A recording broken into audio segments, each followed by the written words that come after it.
प्रत्येक घरात लोणच्याची चव वेगळी असते। आज मी तुम्हाला माझ्या आईकडून शिकलेली आमच्या घरची खास कैरीच्या लोणच्याची रेसिपी शेअर करणार आहे। ही चव माझ्यासाठी खूप खास आहे आणि तीच आज तुमच्यापर्यंत पोहोचवण्याचा प्रयत्न करते आहे। चला तर तुमचे सर्वांचे आय एम नेहा पवार चॅनलवर स्वागत आहे। सर्वात आधी मी बाहेरूनच कैरी कट करून आणली आहे। कैरी कट करायच्या आधी मी कैरीला धुवून पुसून घेतले, कोरडे करून घेतले होते। त्यानंतर मी त्याला कट करून आणले आहे। तुम्ही सुद्धा असेच करू शकता। थोडे कैरी धुवून त्याचे पुसून आणि त्याला आपल्याला कट करून आणायचे आहे। कट करून आणल्यानंतरही त्याला आपल्याला काय करायचे आहे, त्यामध्ये जे बी असते ते बी काढायचे आहे आणि कैरीचे जे फोडी आपण केलेल्या आहेत लोणच्याच्या त्याला आपल्याला चांगले पुसून घ्यायचे आहेत।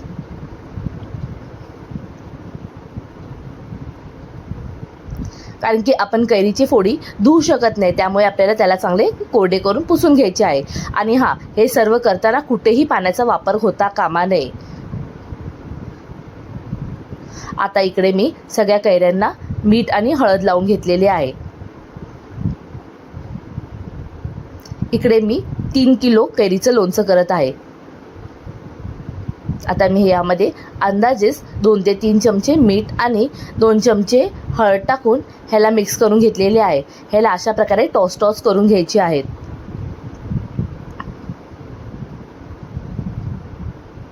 आणि तुम्ही जे भांडे वापरत असाल ते पण चांगले धुवून पुसून घेतलेले हवे, कोरडे असायला हवे।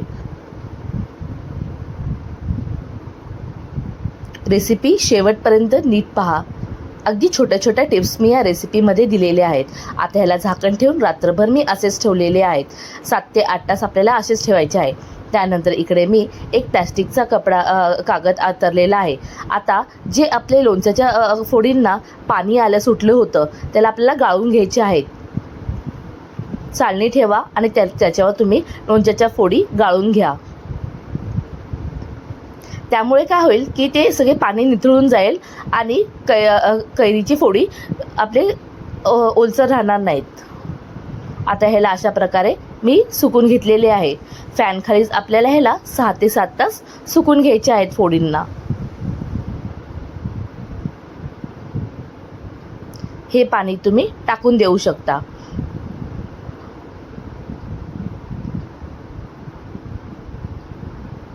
आता छान ह्या मी फॅन खाली पसरून ठेवलेल्या आहेत कैरीच्या फोडी।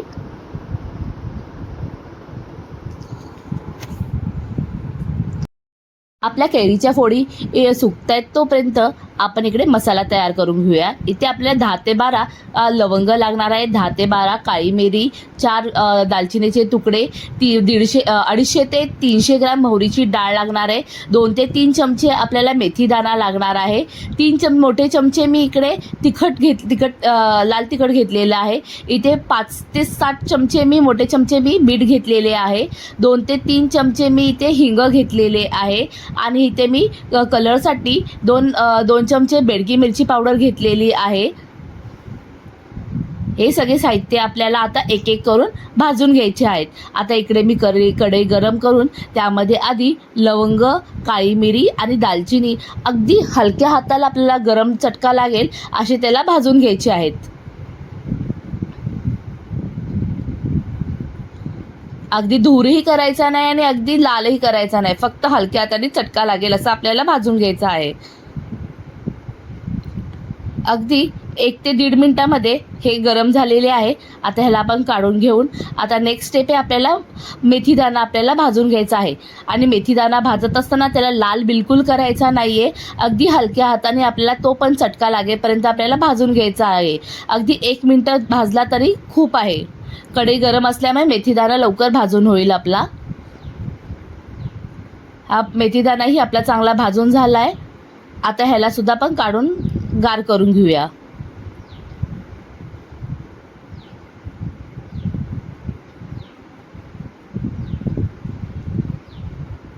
आणि सगळे साहित्य आपल्याला गार झाल्यावर मिक्सरच्या भांड्यामधून बारीक करून घ्यायची आहे। आता इकडे मी मोहरीची डाळ सुद्धा आपल्याला भाजून घ्यायची आहे। मोहरीची डाळ सुद्धा आपल्याला लाल करायची नाही, अगदी हलक्या हाताने 2 ते 3 मिनिटं अगदी थोडंसं असं आपलं गरम झाली की आपली काढून घ्यायची आहे, म्हणजे चटका लागायला पाहिजे अशी आपण भाजून घेणार आहोत। आता हे सगळे जिन्नस आपले भाजून गार झाल्यानंतर आता एक एक करून आपण मिक्सरच्या भांड्यामधून बारीक करून घेऊया. आता यासाठी मी मेथीचे दाणे, आपले लवंग, मिरी आणि दालचिनीला आपल्याला एकदम रफली आपल्याला ग्राइंड करून घ्यायचं आहे. अगदी ह्याची आपल्याला पावडर करून घ्यायची नाही. लक्षात ठेवा, जर मेथीची मेथीची दाण्याची पावडर झाली तर आपली लोणचं आपलं कडू व्हायची शक्यता आहे. मग अगदी रफली तुम्हाला त्याला बारीक करून घ्यायचं आहे. आता इकडे मी अर्धी आपली मोहरीची डाळ आपल्याला मिक्सरच्या भांड्यामधून अगदी थोडीशी असे म्हणजे रफली आपल्याला ग्राइंड करून घ्यायची आहे. जास्त तुम्ही त्याला पावडरही करू नका. आता ही डाळ मी सगळ्या डाळीमध्ये राहिलेल्या मोहरीच्या डाळीमध्ये मिक्स करून घेत आहे.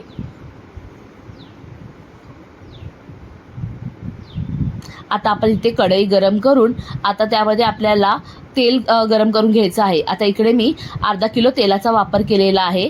अर्धा किलो तेल आपल्याला फक्त हलकीशी वाफ येईपर्यंत आपल्याला त्याला गरम करून घ्यायचं आहे. तेल उकळवायचं नाही.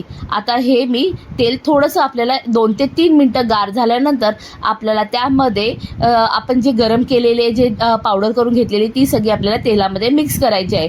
सुरुवातीला तुम्ही हिंग टाका. त्यानंतर आपण लवंग, दालचिनी, मेथीची जी रफली पावडर केली ती टाकायची आहे. त्यानंतर आपल्याला इथे मोहरीची डाळ टाकून त्याला सुद्धा आपल्याला चांगले 1 ते 2 मिनटं फिरवून घ्यायची आहे. एकावर एक सगळं लगेच टाकू नका. एक एक स्टेप बाय स्टेप तुम्ही टाका, म्हणजे ते सुद्धा तेलात चांगले मिक्स होईल आणि त्याचा सगळा फ्लेवर तेलामध्ये उतरेल. आता ह्याला सुद्धा आपल्याला 2 ते 3 मिनटं चांगले फिरवून घ्यायचे आहे. नेक्स्ट स्टेप आहे आपल्याला ह्यामध्ये लाल तिखट ॲड करायचं आहे. दोन्ही लाल तिखट आता आपण ह्यामध्ये ॲड करूया आणि त्याला सुद्धा आपल्याला अगदी 2 ते 3 मिनटं फिरून घ्यायचं आहे. हे सगळं करताना आपला गॅस बंद आहे. आपलं तेल थंड झालेलं आहे. थंड म्हणजे एकदम गार झालेलं नाही, आपलं तेल कोमट आहे.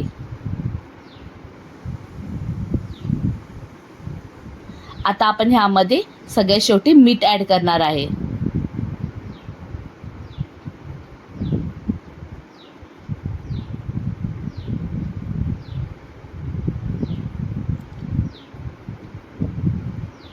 आणि मीठ टाकून सुद्धा त्याला चांगले आपल्याला मिक्स करून घ्यायचे आहे.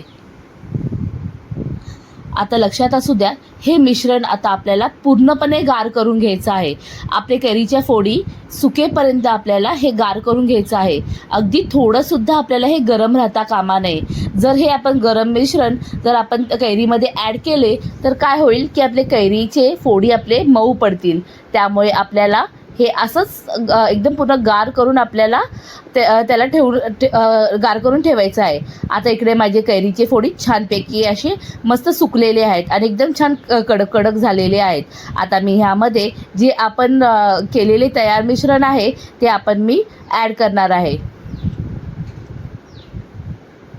अगदी 6 ते 7 तास मी हे कैरीच्या फोडी सुकून घेतलेले आहे आणि 2 ते 3 तास हे आपले चांगले तेलही आपले छान गार झालेले आहे.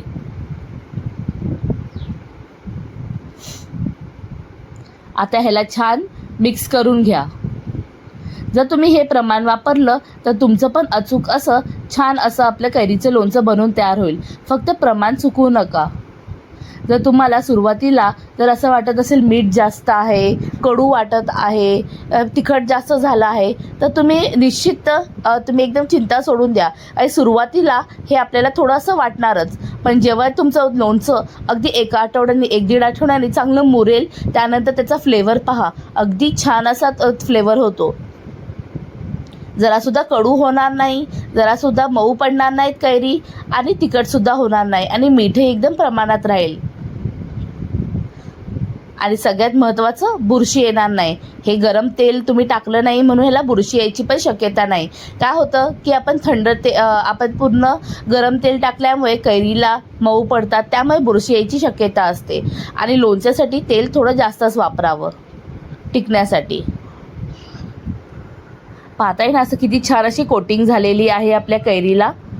आता आपल्याला ह्याला भरणीत भरायचं नाही, ह्याला असंच झाकून तुम्हाला ठेवून द्यायचं आहे रात्रभर.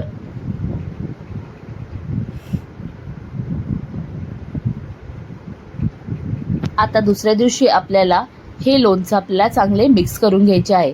आणि लक्षात ठेवा, आपण जे काही करत असेल त्यावेळेस आपले जे आपण उलट न वापरत असाल किंवा पळी वापरणार असाल ती पूर्णपणे कोरडी असावी. त्याला कुठेही त्यामध्ये पाण्याचा अंश राहता कामा नये.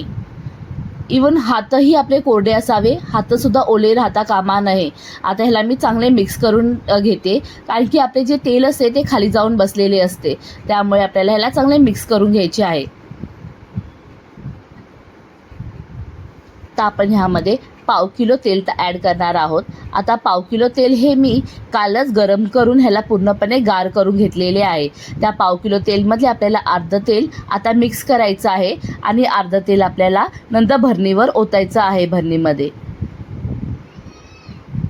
ह्याला सुद्धा चांगले तुम्ही मिक्स करून घ्या.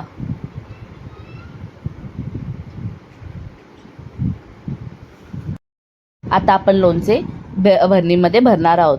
आणि भरणीमध्ये भरत असताना भरणी तुम्ही चांगली धुवून त्याला 2 ते 3 दिवस उन्हामध्ये वाळवून आणि भरण्याच्या आधी तुम्ही पुन्हा त्यामधून टिश्यू पेपरने तुम्ही पुसून घेऊ शकता.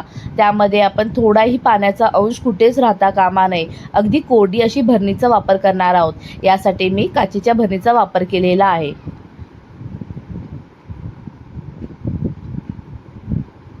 आता हे माझं भरणीमध्ये तेल भरून झालेलं लोणचं, त्यावरून मी तेल ॲड करत आहे. आणि ह्याला आपल्याला घट्ट झाकण बंद करून आपल्याला ठेवून द्यायचे आहे. अगदी 1 ते 1.5 आठवडे आपल्याला ह्याला मधून हलवायचे आहे तेल. आणि जर तेल वर येत नसेल तर घाई करू नका त्यामध्ये तेल टाकायला, कारण की काय होते की तेल जास्त होते. त्यामुळे कधी कधी आपले लोणचं मुरल्यावर तेल वर येते, म्हणून लगेच तुम्ही ह्यामध्ये तेल टाकायची घाई करू, त्यामुळे लवकर तेल घालायची घाई करू नका. आणि जर रेसिपी आवडली असेल तर लाईक, शेअर, सबस्क्राईब करायला विसरू नका. आणि कमेंटमध्ये नक्की सांगा तुम्ही तुमची लोणच्याची रेसिपी कोणाकडून शिकला.